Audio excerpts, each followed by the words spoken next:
Hi. So today I wanted to share a little bit more of an update on some other services and some other supports that are still needed for the autism community.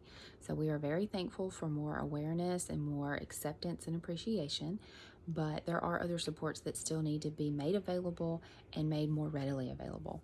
So I've talked about diagnostics and early intervention. Those services are there, and I'm thankful for that, but a lot of times there are very long wait lists for those. So I would love to see more funding, more support, more individuals going into these fields to help in these areas so that children can be diagnosed sooner, earlier ages, yield to better results in therapy interventions and less of a language delay. And there's just so much research on that of, the earlier the better for all of these support systems in place and diagnosis.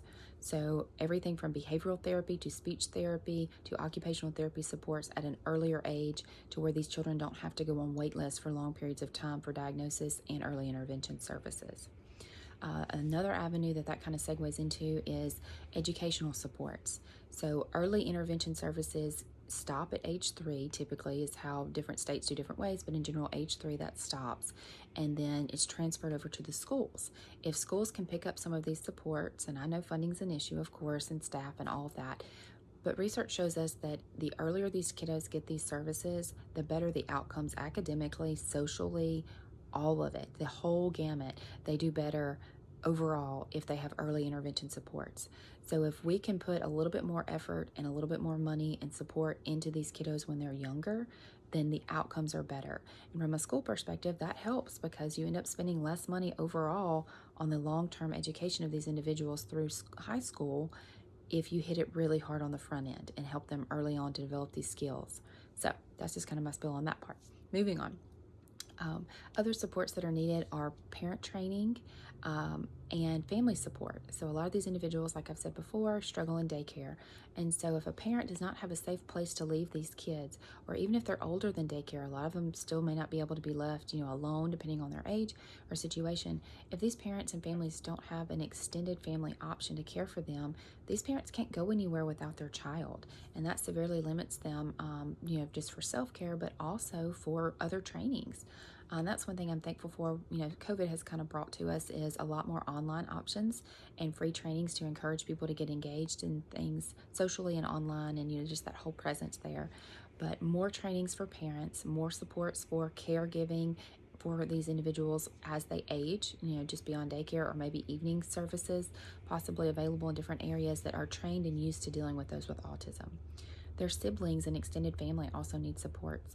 A lot of times the siblings of children with special needs, they get left out, they get forgotten. They're so used to having to pick up the slack and help a lot with their special needs sibling.